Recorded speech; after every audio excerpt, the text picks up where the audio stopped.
마태복음 13장 44절부터 50절까지의 말씀입니다. 천국은 마치 밭에 감춘 보화밭이니 사람이 이를 발견한 후에 숨겨두고 기뻐하여 돌아가서 자기의 소유를 다 팔아 그 밭을 사느니라. 또 천국은 마치 좋은 진주를 구하는 장사와 같으니 극히 값진 진주 하나를 만나며 가서 자기 소유를 다 팔아 그 진주를 사느니라. 또 천국은 마치 바다에 치고 각종 물고기를 모는 그물과 같으니 그물이 가득하며 물가를 끌어내고 앉아서 좋은 것은 그릇에 담고 못된 것은 내어버리느니라. 세상 것도 이러하리라. 천사들이 와서 어인 중에 악인을 갈라내어 풀물불에 던져 넣으리니 거기서 울며 이를 갈미 있으리라. 아멘. 마태복음 13장은 천국에 대해서 비유를 쭉 말씀하고 있는데 오늘 그 비유 중에서 가장 강도가 큰 그런 말씀을 주님께서 하고 있습니다. 천국은 해가지고 정말 주님께서 말씀하신 그 천국의 값어치가 오늘 이 세상 살아가고 있는 모든 기독교인들이 그 값어치를 인정하고 느끼고 깨달아야 되는데 정말 그 값어치가 내 삶의 전부를 투자해서 얻을 만한 그런 값어치가 있는가를 우리는 인류 역사를 통해서 오늘 제가 그것을 말씀드리려고 합니다. 우리가 왜 천국을 가려고 하는가? 이 땅에 사는 사람들이 왜 우리는 천국 가기를 소망하고 천국을 가려고 하는가? 그 이유는 인간이 꿈꾸는 소망, 즉 행복이 하늘나라에 있기 때문에 천국을 가고자 하는 겁니다. 이 땅에는 행복이 없습니다. 예. 이 땅에 많은 사람들이 살면서 행복 추구를 해봤습니다. 그러나 6,000년의 이 인류 역사에 이 땅에는 행복이 없다는 결론이 도달하게 되는 겁니다. 자, 과연 인간은 이 땅의 인류 역사를 통해서 정말 행복을 추구하기 위해서 오늘 어떤 노력들을 했는가 우리 인류 역사를 통해서 한번 쭉 짚어보고자 합니다. 행복이라 하는 것은 근심, 걱정이 전혀 없는 상태를 말합니다.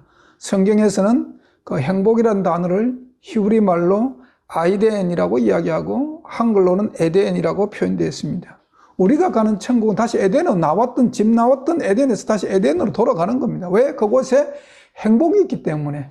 에덴이란 만족, 행복 이런 뜻이거든요. 네. 그러면 자, 만족한 상태, 행복이 없으면 모든 인간들이 꿈꾸는 행복이 뭐냐는 겁니다. 예, 그것을 세상 사람들이 관심을 가지고 행복을 얻기 위해서 부단한 노력을 했습니다. 우리는 동양 사람이니까 이제 동양 철학 가지고 이것을 한번 이야기를 해보려고 합니다. 동양 철학에서는 인간이 행복해지려면 오복이 있어야 된다. 그러겠는데 오복은 살아있어야 된다. 가난하지 않고 부자로 살아야 된다. 강령이라는 것은 건강해야 된다. 살아있고 돈도 많은데 그냥 병에 걸려가지고 오늘 내일 하고 맨날 그렇게 생명 연장해서는 안 된다는 거죠. 그래 건강이 있어야 된다. 그리고 유호덕이라고 하는 것은 이제 덕이 있어야 된다는 거죠. 강령까지는 있는데 아니 내가 사도도 있고 돈도 있고 건강도 있는데 내가 이것을 지키려고 그러니까 나보다 힘센 사람이 와서 빼앗아 가면 안 되잖아요. 내가 가진 모든 것을 빼앗아 갈 수도 있으니까 사람과 사람 사이에는 덕이 있어야 된다. 유호덕, 인간관계에 덕이 있어야 되는구나. 그래서 이제 오복에 유호덕이 들어갑니다. 그리고 나서 이 네 가지 이외에 한 가지 더 첨가되는 것이 이제 고종명인데 고종명이라는 것은 신이 내게 허락한 대로 수명을 오래 살고 싶은 욕구예요. 쉽게 그 당시 동양 철학에서는 영원히 살고 싶은 인간이 죽지 않고 살고 싶은 그 욕망을 표현하는 그 단어가 고종명입니다. 오래 살고 싶다는 거예요. 그게 고종명입니다. 동양 철학에서는 이 5가지 복이 있어야 인간이 행복해질 수 있다 그러고 그렇게 이야기하는데 그러면 이 인간 오복을 가지기 위해서 인간은 도대체 어떤 노력을 역사에서 했는가 하는 거죠. 인간이 행복을 추구하는 수단의 방법론에서는 인간이 생각한 것이 첫 번째가 과학입니다. 그리고 두 번째가 철학입니다. 그리고 세 번째가 종교입니다. 종교. 기독교는 종교에 제가 넣지 않습니다. 기독교는 종교하고 다르기 때문에. 네, 분류합니다. 인간이 이 땅에 살면서 행복해지기 위해서 그 방법, 행복을 추구하는 방법론에서 세 가지 과학과 그리고 철학과 종교를 발전시킵니다. 첫 번째가 과학입니다. 예, 인간이 행복할 수 있는 방법론에서 과학은 어떤 면에서 인간에게 행복을 가져주려고 노력했는가 하는 건 육체적인 면입니다. 육체적인 면. 육체적인 면으로 편리하게 과학을 발달시켜서 편리하게 하여 인간의 행복을 누릴 수 있게 해주겠다는 겁니다. 간단히 역사를 보면은 지금 보세요. 가전제품이 엄청나게 좋은 것들이 많이 있으면 이 과학의 발달입니다. 식기, 세척기, 냉장고, 세탁기 다 있지 않습니까? 예, 이게 다 과학의 발달입니다.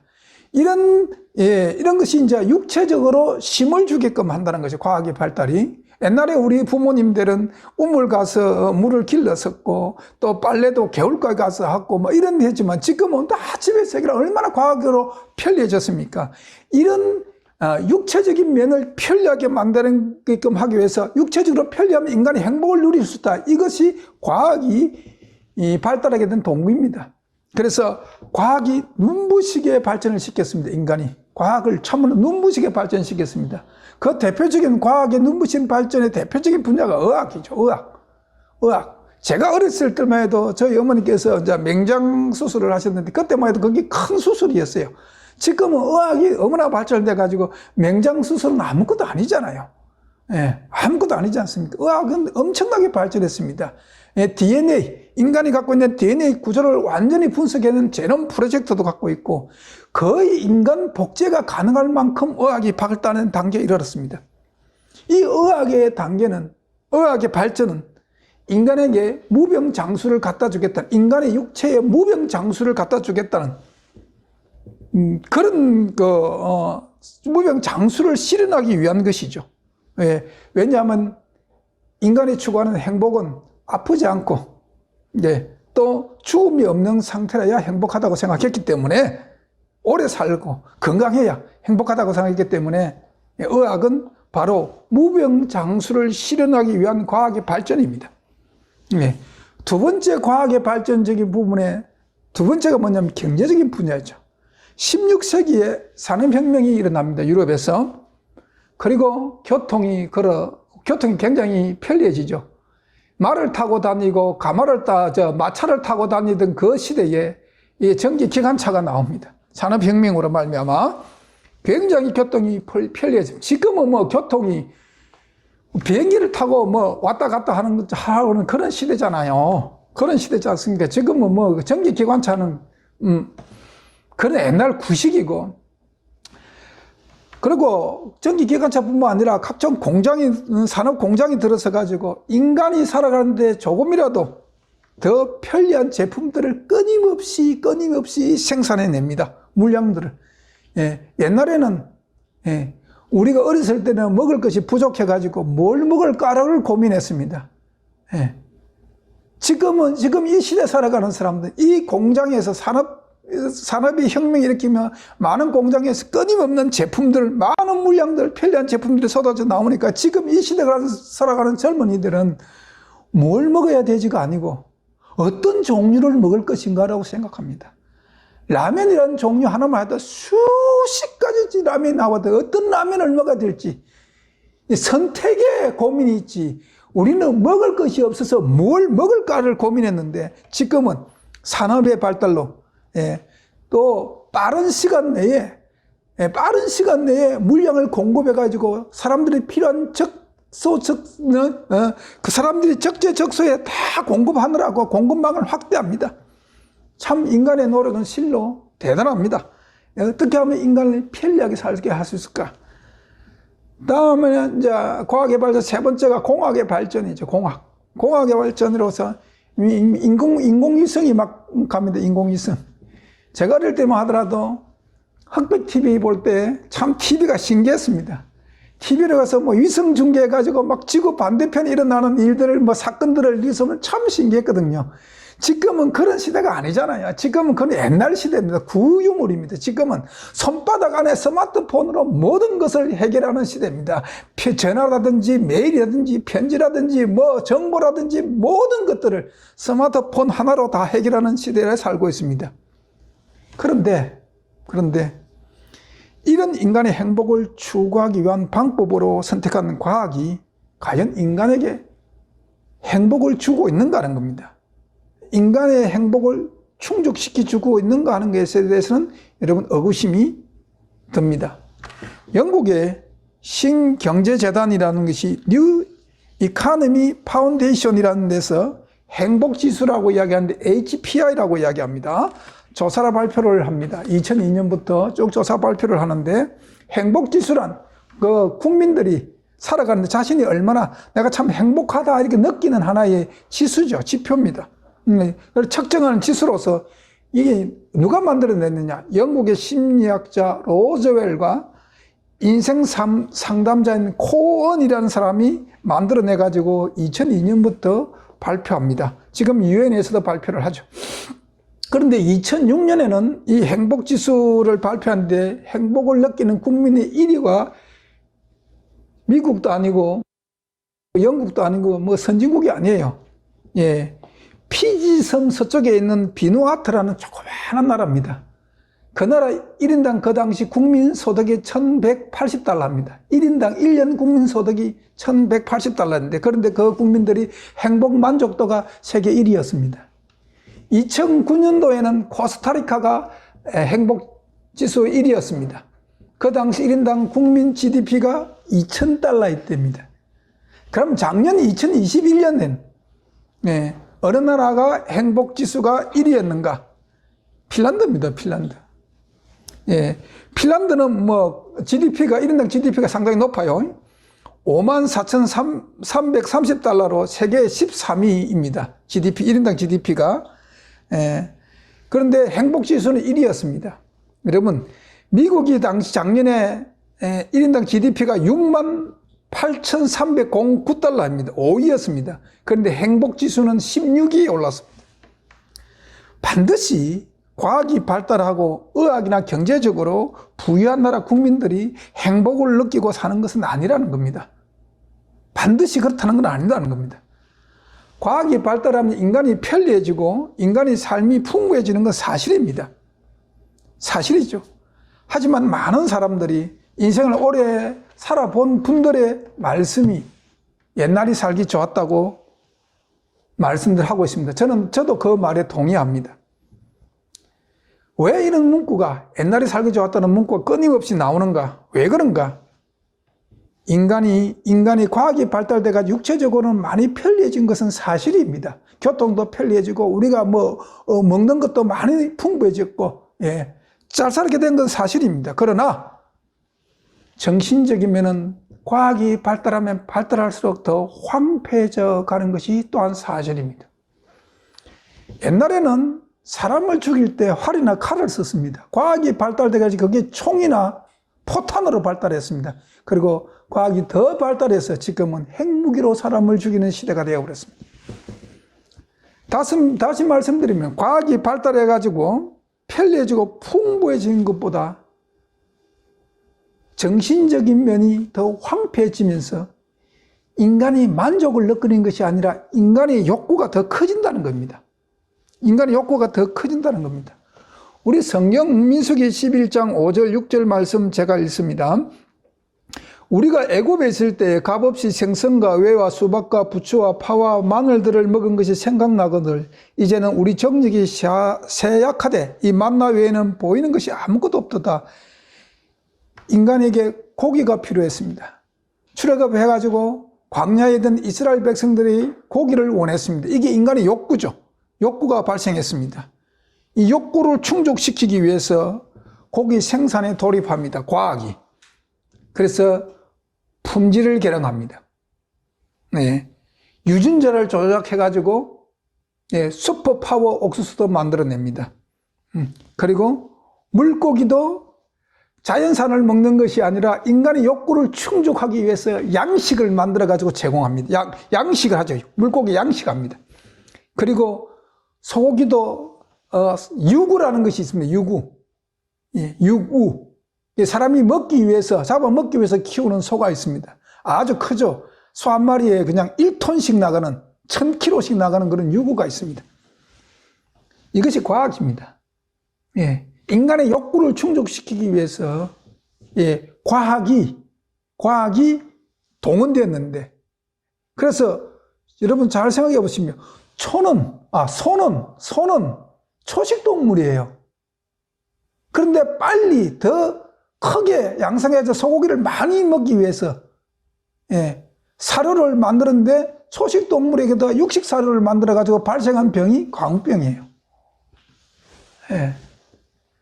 그런데 그 결과가 어땠느냐?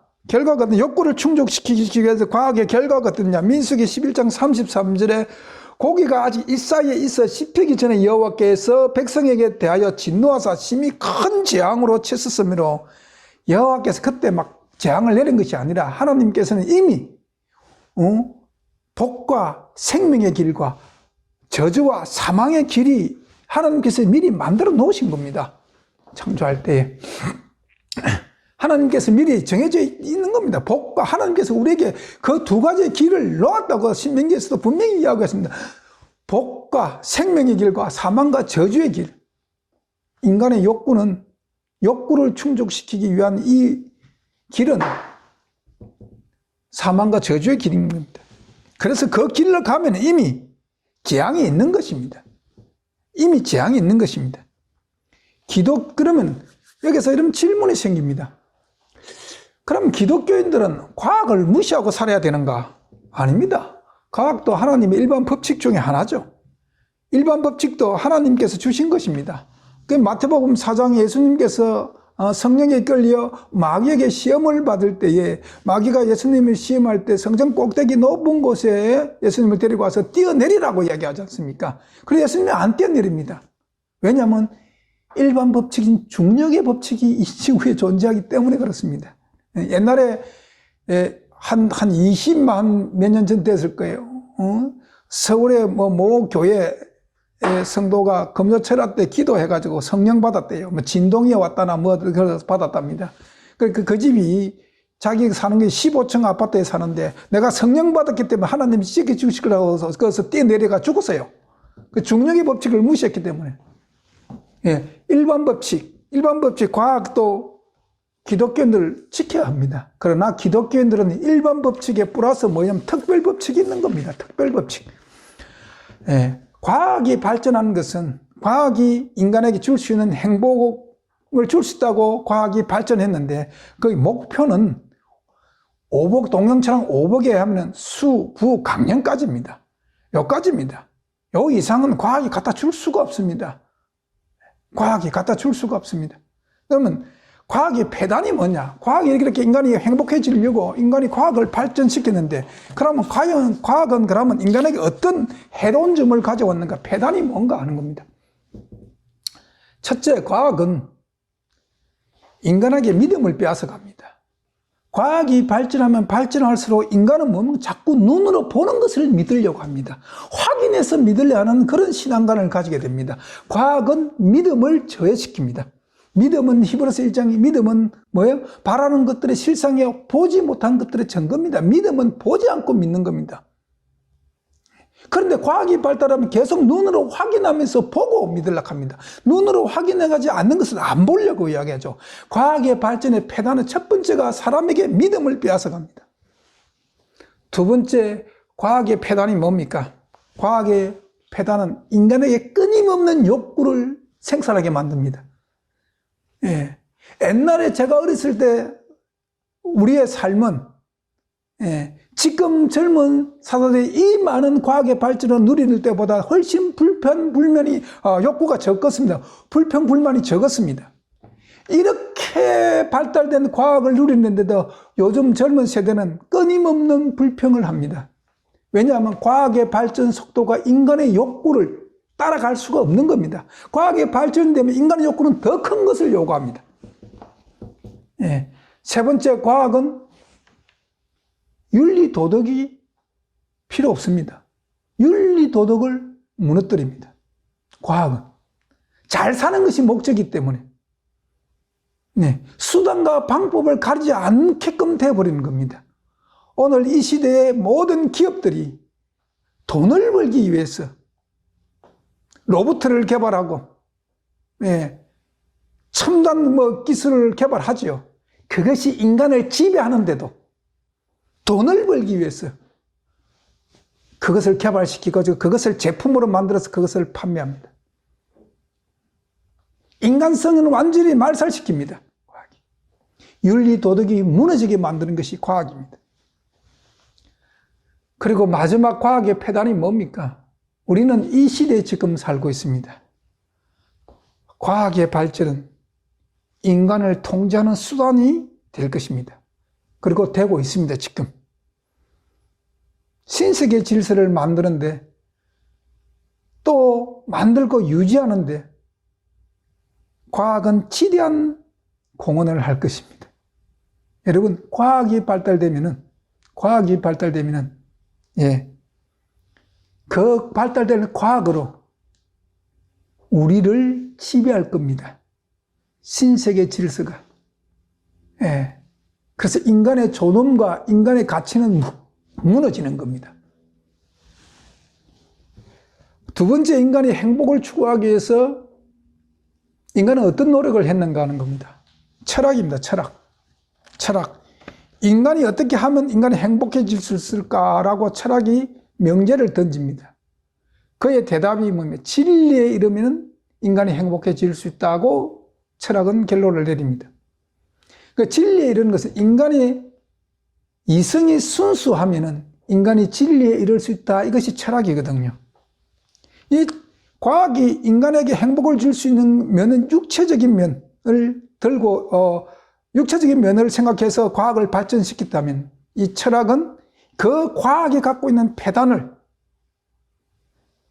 보완하기 위해서 정신적인 면 발전시킨 것이 바로 철학입니다. 인간이 과학을 발전시켜가지고 인간이 충분한 행복을 얻으려고 했는데 뜻대로 안 됐습니다. 자신이 일반 법칙으로 열심히 노력해서 부를 얻었는데 힘 있는 자가 다 와서 빼앗아 갑니다. 옛날에 그 제국시대에 강국들이 소국들을 갖다 침범해가지고 삭슬이 다 빼앗아 갔지 않습니까? 대한민국도 일본이라는 나라에게 침략당해가지고 36년이라는 기간 동안에 국민들이 열심히 땀 흘려 지은 모든 농산물을 다 빼앗긴 적이 있지 않습니까?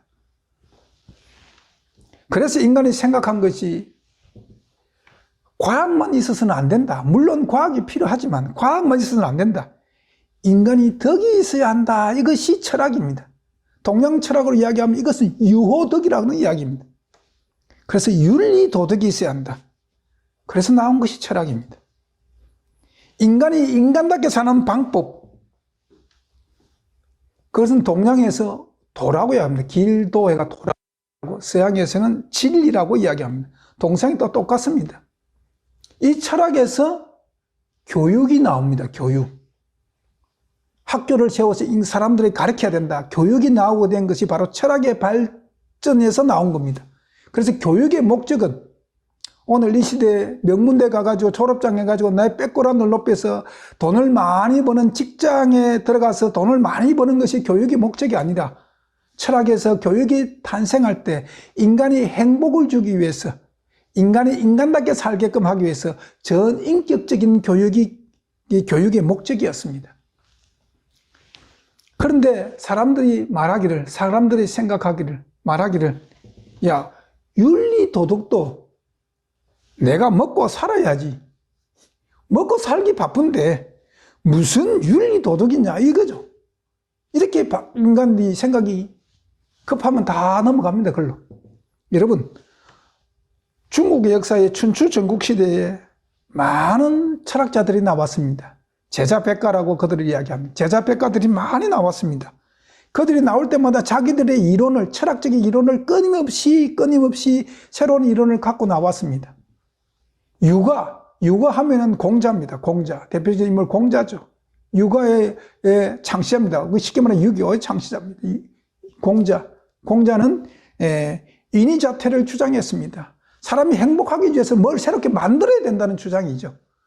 그에 반해서 도가의 노자는 무의자연을 주장했습니다. 자연으로 인간이 돌아가면, 자연처럼 인간이 그냥 돌아가면, 순리에 순응하면은, 도가 보인다, 길이 보인다. 이것이 노자의 주장이었습니다. 그래, 묵자는 겸해를 주장했습니다. 또 법가의 한비자는 법치주의를 주장했습니다. 이는 많은 사상이 나와서 서로 자기 사상을 대립했지만 인간이 추구하는 행복은커녕 전쟁만 일어나는 겁니다. 중국 역사의 춘추 전국시대만큼 그 땅이 혼란스럽고 황폐해진 적은 없습니다. 서양 철학자도 여러분 소크라테스를 비롯해서 플라톤, 아리스토텔레스, 토마스 아퀴나스 같은 많은 철학자들이 나왔습니다. 그들이 나와서 진리를 정의했습니다. 또 정의하고 그 진리를 정의도 했지만 또 노력도 했죠. 그렇지만 계몽주의 철학자 임마누엘 칸트가 나와가지고 누구의 이성이 순수해서 진리에 이를 수 있단 말인가 라는 질문을 던지면서 답은 없다고 나옵니다. 결론을 내면 사실상 인간이 진리에 도달할 수 있는 수는 없다라고 종지부를 사실상 임마누엘 칸트가 찍습니다. 윤리도덕을 주장해가지고 인간이 행복해질 수 있다고 주장한 철학이 우선 종지부를 찍습니다. 진리에 인간은 도달할 수 없다는 것을 종지부를 찍습니다. 철학은 과학이 육체적인 면을 과학이 발전시켜가지고 인간에게 행복을 줄 수 있는데 그 폐단이 정신적인 면의 폐단이 있으니까 정신적인 면, 즉 윤리도덕을 내세워서 과학과 윤리도덕이 병행하면은 인간이 행복해질 수 있다라고 주장했고 생각했던 것이 철학입니다. 그런데 철학은 그렇게 크게 이 인류 역사에 빛을 보지 못했습니다. 왜냐하면 인간이요, 급하면 다 먹고 살아야지 윤리 도덕이 밥 먹이 줘 이게 되는 겁니다. 다 과학으로 쫓아가 버립니다. 그래서 윤리 도덕을 강제로 지키게 하는 사람들이 이 세상의 윤리 도덕을 강제로 지키게 하는 것인데 이것이 법입니다. 법. 이 세상 각 나라가 법이 나오게 된 배경이 뭐냐면 윤리 도덕을 지키라는 겁니다. 윤리 도덕. 왜 사람들이 다 급하면 윤리도덕 다 버리거든요.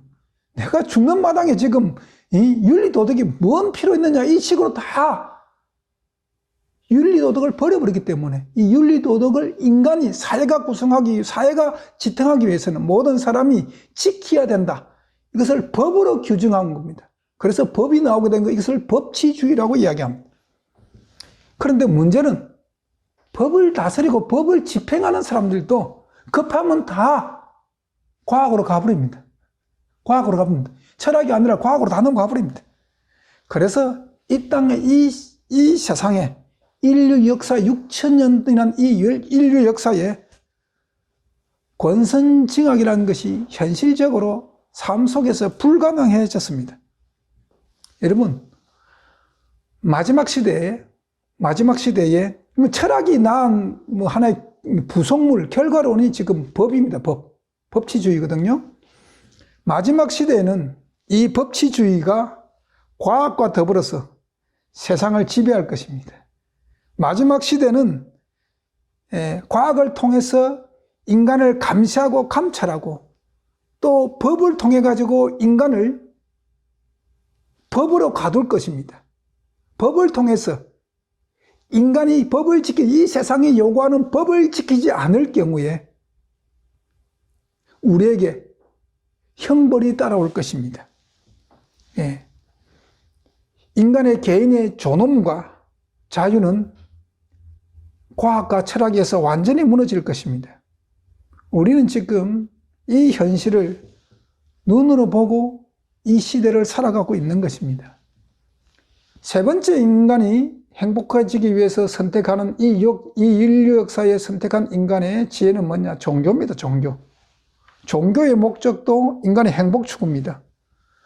종교의 발생 원인은 인간이 열심히 노력해서 자족과, 인간이 열심히 노력해서, 자기 스스로 노력해서 가족과 행복한 삶을 살기를 원했지요. 그런데 인간의 열심히 노력만으로 안 되는 겁니다. 인간이 자기가 계산하고 자기가 계획 세우고 자기가 새벽부터 일어나고 저녁 늦게까지 열심히 일을 하고 돈을 버는데도 행복이 주어지지 않는 겁니다. 그래서 생각한 겁니다. 내가 정말 이렇게 계획을 세우고 이렇게 하면 내 삶이 행복해질 것이라고 생각했는데 내가 생각하는 전혀 내가 생각하지 못한 새로운 변수가 내 인생에 닥쳐와서 나의 계획을 완전히 허물어 버리니까 자기 뜻대로 되지 않는다는 것을 인간이 깨달았습니다. 그래서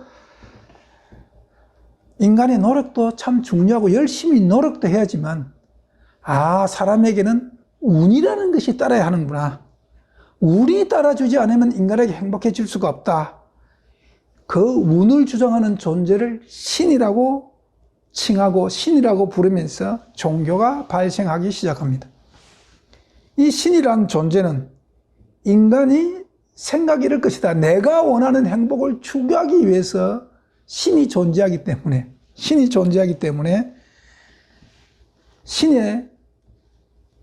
존재와 신의 능력과 신의 속성과 그리고 신의 기호까지 인간이 생각하고 인간이 정리해서 인간의 생각을 정리해서 그 신이란 존재를 만들어 놓고 인간이 숭배하는 겁니다.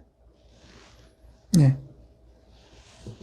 자, 그런데 인간이 운을 가지도록 주는 신이라는 존재를 찾고 인간이 생각하는 신의 존재와 속성, 능력, 기호까지 이럴 것이다 생각하여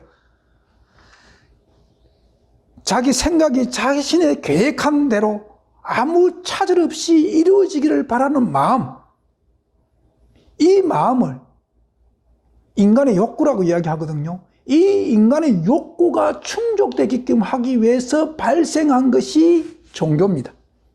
그래서 인간의 욕구를 이루기 위해서 그 욕구 불만을 해소하기 위해서 종교가 발생하게 됩니다. 인간이 행복을 추구하기 위해서는 처음에 시도한 방법은 육체적인 방법은 과학입니다. 그런데 과학이 인간의 욕구를 따라갈 수가 없었습니다. 왜냐하면 과학의 발전 속도보다는 인간의 욕구가 더 커지고 인간의 욕구보다는 과학의 발전 속도가 너무 느렸습니다.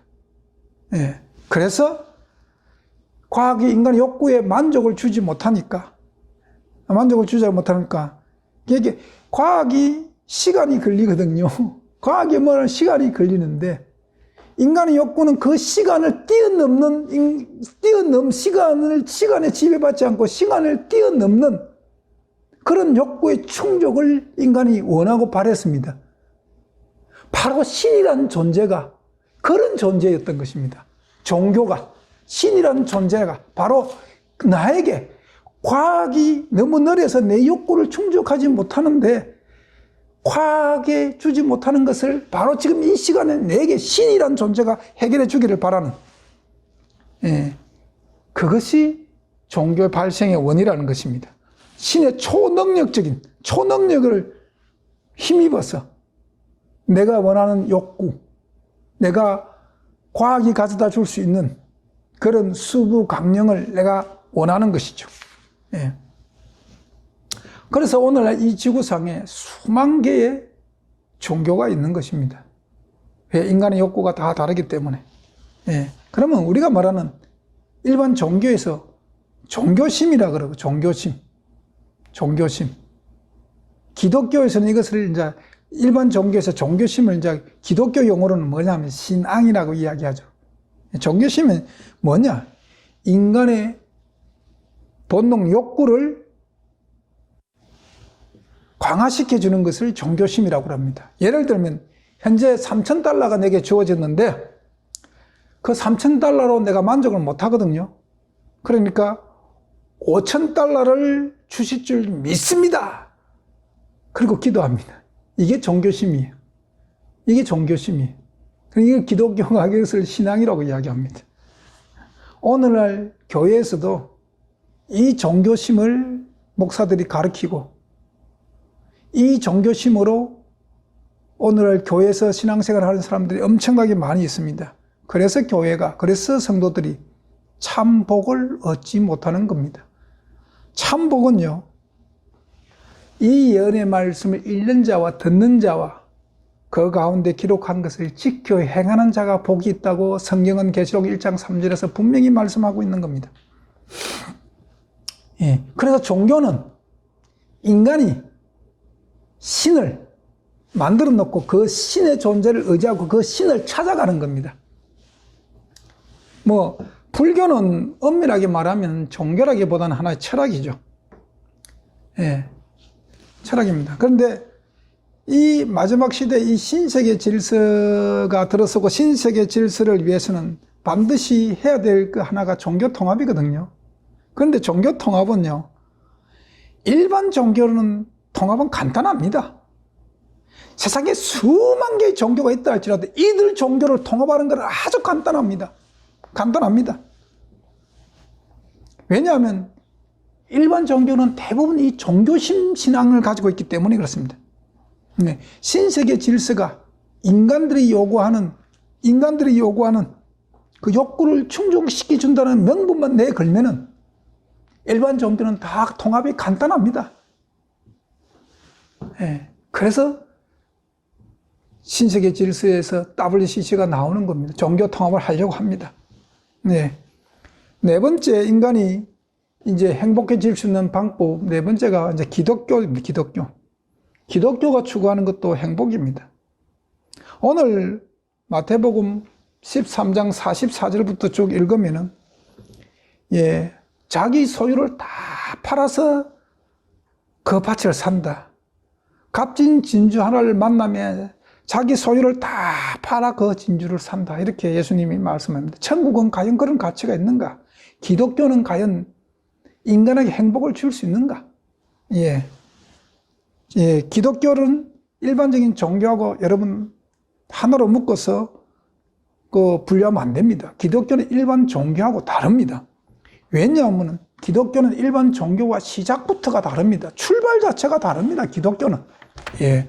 일반 종교는 인간의 생각, 인간이 운이 필요해서, 쉽게 말하면 자기가 잘 살기 위해서, 행복하게 살기 위해서 내가 열심히 일을 하는데, 노력을 했는데 운이 안 따라줘서 내가 행복하지 못하다. 그 운을 주는 존재를 인간이 만들었습니다. 욕구를 충족하기 위해서 이 신이라는 존재를 만들었습니다.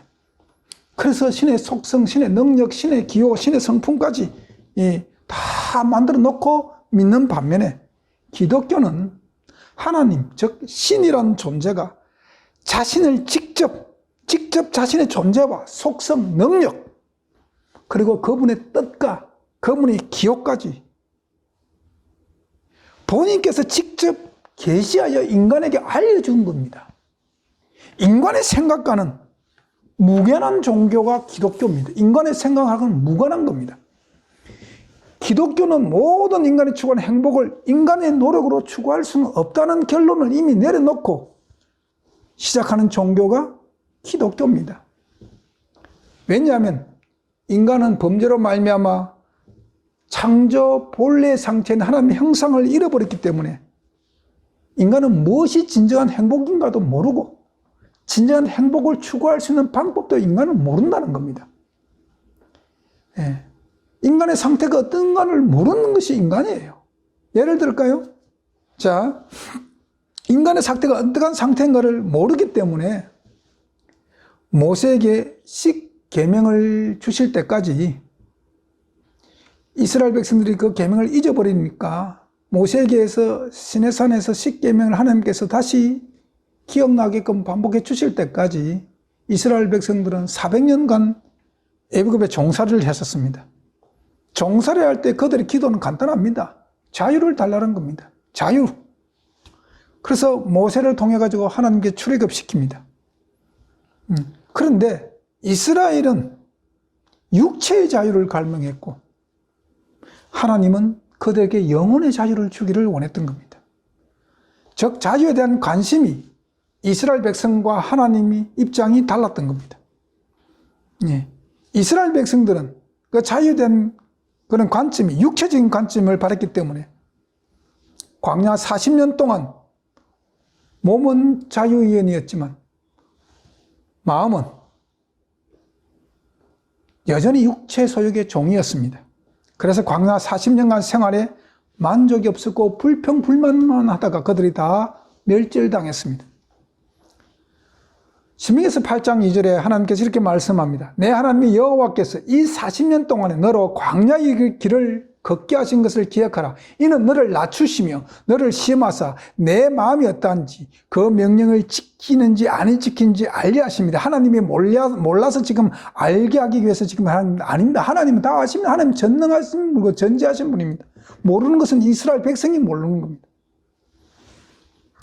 결국 인간이 행복을 추구할 능력도 없고 방법도 모른다는 존재를 이스라엘 백성들은 광야 40년 동안 인정하지 않았습니다. 네.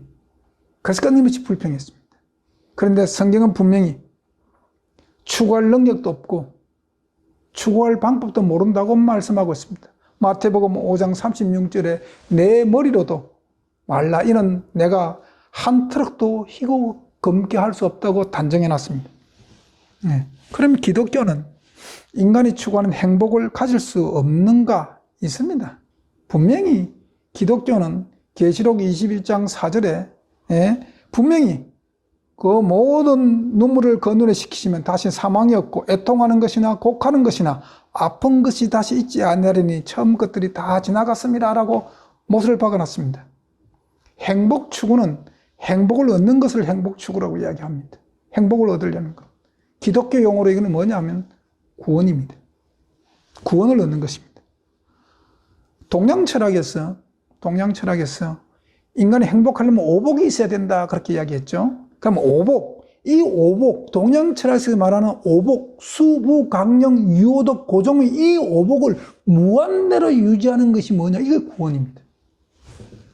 이게 구원이라는 거예요. 그런데 앞에서 언급한 것처럼 인간이 행복을 스스로 추구할 수 있는 능력이 없다는 겁니다. 기독교는 인간이 추구하는 그 오복, 이게 수부, 강령 이 모든 것이 인간이 노력에 의해서는 안 된다는 겁니다. 예, 기독교는 그 모든 것이 하늘에서 하나님에게로부터 내려온다고 야고보서 1장 17절, 18절에 말씀하고 있습니다. 예. 둘째, 인간이 이것을 원하느냐는 겁니다. 예. 인간이 정말 행복하기를 원하느냐는 겁니다.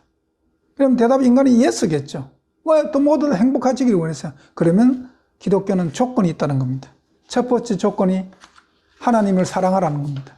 그리고 두 번째 조건이 내 이웃을 사랑하라는 겁니다. 다시 말씀은 인간이 행복해질 수 있는 조건은 계명을 지키는 겁니다. 그러면 수부, 강령 이 모든 것을 내게 주겠다는 것입니다. 예, 마태복음 6장 31절, 33절이 그 말씀을 하고 있습니다. 너희들과 무엇을 먹을까, 무엇을 입을까, 무엇을 마실까 염려하지 마라. 다 이는 이방인들이 구하는 것이다. 먼저 그 나라와 그 의를 구하면 이 모든 것을 더하신다고 하나님께서 약속하십니다. 먼저 그 나라와 그 의, 그것이 조건입니다. 인간이 행복을 얻을 수 있는 조건. 예. 예. 기독교인에게 만약 하나님께서, 성도 여러분, 하나님께서 여러분들에게 만약 소원 한 가지를 내가 들어줄게, 너의 소원 한 가지를 내게 이야기하라 하면 여러분들 무슨 소원을 이야기하시겠습니까? 뭐 건강이 안 좋으신 분들은 건강을 회복시켜달라고 이야기할 수도 있고, 가난에 찌달린 사람들은 돈이 필요해서 돈을 달라고 할 수도 있고, 뭐 여러 가지 이유가 있겠죠. 그러나 하나님께서 여러분들에게 만약 소원 한 가지를 이야기하고 내가 들어주겠다라고 하면 그 대답은, 성경적인 대답은 하나님의 아들이 되는 겁니다. 하나님의 아들이 되는 겁니다. 예. 왜냐하면 하나님의 자녀의 권세, 요한복음 1장 12절에 영접하는 자 곧 믿는 자들에게 하나님의 자녀가 되는 권세를 주셔진 이는 혈통으로 육정으로 사람의 뜻으로 나지 않고 하나님으로부터 난 자라고 이야기되어 있죠. 그 요한복음 1장 12절입니다. 그런데 누가복음 15장 31절에 그 탕자의 비유에 나왔을 때 큰아들에게 뭐라고 합니까? 내 것이다, 내 것이다. 하나님의 아들이 되면 내 것이 다 내 것이다. 그러니까 하나님께 소원 한 가지 이야기하라면 하나님의 아들이 되는 거죠. 하나님의 아들이 되는 겁니다. 예. 기독교는 인격, 즉 유호덕, 인격이 예수님 닮으면은, 예수님의 인격이 되면 수부 강령뿐만 아니라 고종명까지, 영생의 삶까지 주겠다는 겁니다. 이것이 기독교입니다. 예. 그런데 현재 기독교가 이것을 올바로 깨닫지 못해가지고 많은 문제점을 갖고 있습니다. 첫 번째 현재 기독교 문제점은 이 기독교가 일반 종교가 되어버려서 토속신앙, 미신적인 신앙관이 바뀌어버렸습니다. 종교심의 신앙관을 갖고 있는 거예요. 주실 줄 믿습니다가 아닌데, 예, 이것을 신앙으로 받아들입니다. 이게 미신적인 신앙이에요. 예. 두 번째, 오늘 이게 참 기독교의 큰 맹점 중에 하나인데, 계명을 안 지켜도 된다. 예수님의 십자가를 지심으로 말미암아 패했다, 계명을 패했다, 율법을 패했으니까 안 지켜도 된다. 아닙니다. 계명을 안 지키고도 자신이 얻고자 하는 수부 강령 또는 고정명을 얻고자 하는 것입니다. 이것이 현재 기독교의 문제죠. 또 세 번째, 성경 해석의 오류를 범하면서도 헌금 많이 하면 물질의 축복을 받는다고 이야기합니다. 과연 그럴까요? 여러분, 이사야서 1장 11절부터 17절까지 말씀을 보십시오. 하나님 뭐랍니까? 나는 수양의 기름에 배불렀고 재물 가져오지 말라, 내 마당만 밟을 뿐이라는 겁니다. 예. 이게 말도 안 되는 겁니다. 헌금 많이 하면은 하나님 물질 축복 준다. 성경 그런 구절 한 구절도 없습니다. 하나님의 법을 지키면 하나님이 축복 주는 겁니다. 그리고 신비주의가 나온 건데, 신비주의. 현재 기독교의 신비주의가 참 판을 치고 있습니다. 기독교에서 말씀, 계명과 율법을, 말씀을 지키면 수부 강령을 더하는 겁니다. 고정명까지. 이 말씀을 지키는 것이 바로 유호덕 인격에 만들어가는 거거든요. 그러면 수부 강령의 고정명까지 더하는 것이 기독교인데, 여기서 말씀 빼버립니다. 그리고 내가 원하는 것을 달라고 기도하죠. 이게 신비주의입니다. 원칙이 없는 기독교를 만들어버렸습니다. 오늘 현재 기독교입니다. 그러니까 이게 말씀 지키는 거, 이걸 다 빼버리고 인간이 원하는 행복을 달라고 떼쓰는, 매달리는 신학, 이런 문제점이 기독교를 미신화하고 기독교를 신앙이 아니라 종교심으로 만들어버렸습니다. 그래서 많은 교회가 사탄의 속임수인지도 모르고 종교 통합하는 WCC에 많이 가입했습니다. 조그마한 교회보다 정말 한국의 대형 교회, 큰 교회들이 대부분 가입했습니다. 전부는 아니지만 대부분 가입했습니다. WCC에. 참으로 개탄스러운 일이 이미 벌어졌습니다. 그리고 지금도 벌어지고 있습니다.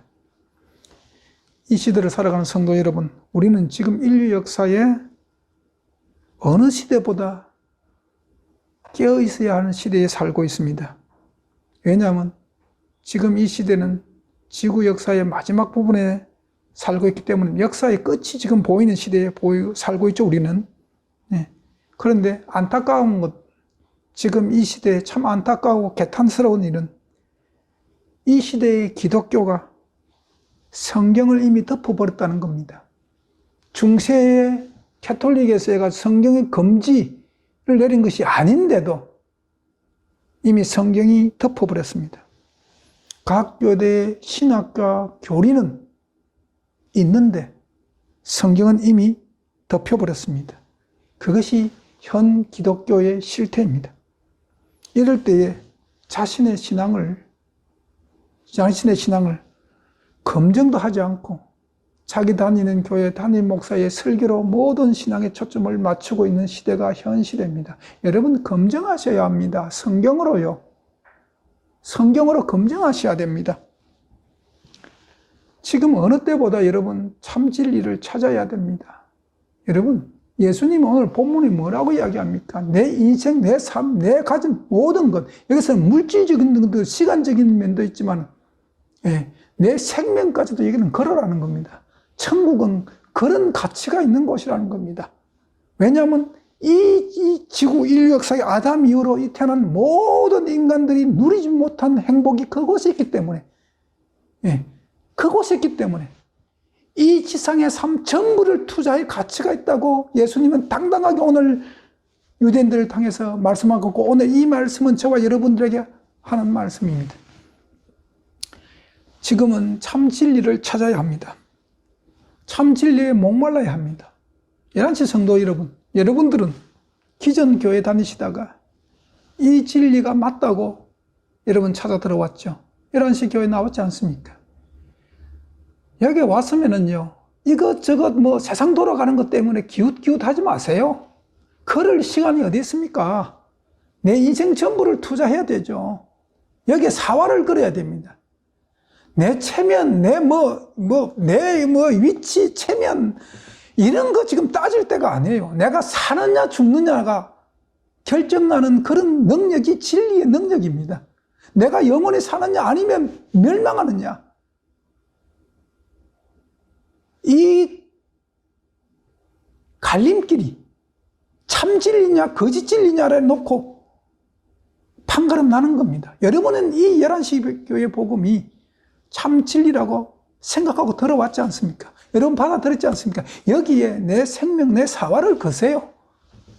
기독교는 이 세상의 삶을 투자해가지고 오는 내세 하늘나라를 얻는 겁니다. 천국을 얻는 겁니다. 기독교는 하늘나라 내 인생의 전부를 투자할 가치가 있다고 예수님이 말씀하고 있는 겁니다. 오늘.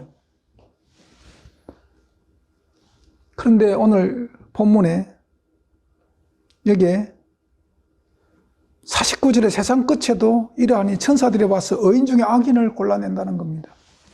제가 11시 교회에 소속되어서 보면은 한국도 그렇고 우리 미국도 그렇고 처음에 이 진리가 좋다고 막 뜨겁게 받아들이다가 시간이 지나면서 식어져 가는 사람들을 보고 또 시간이 지나면서 떠나가는 사람들을 보고 그런 사람들 볼 때마다 너무나 가슴이 아픕니다. 왜 가슴이 아프는가? 정말 이 진리를 여러분의 삶 속에서 검증하지 않습니까? 해야 합니다. 그리고 맞다면, 검증이 끝나고 맞다면 여기에 목숨을 걸어야 되는 겁니다. 아니, 어느 인류 역사에 어느 누구도 누리지 못한 행복이 그곳에 있고 그것을 주겠다는데 살아남아야 되지 않겠습니까? 내 생명을 걸어야 되지 않겠습니까? 우리에게 그 행복을 주기 위해서 진리가 이 땅에 육체를 입고 이 땅에 오신 겁니다. 이게 기독교입니다. 인간이 신으로 찾아서 가는 것이 아니라 신이 인간에게 온 겁니다. 이게 기독교입니다. 그래서 일반 종교와 기독교는 완전히 다른 겁니다. 진리가 육신을 입고 이 땅에 오셔서 우리를 데리고 가는 종교가 기독교입니다.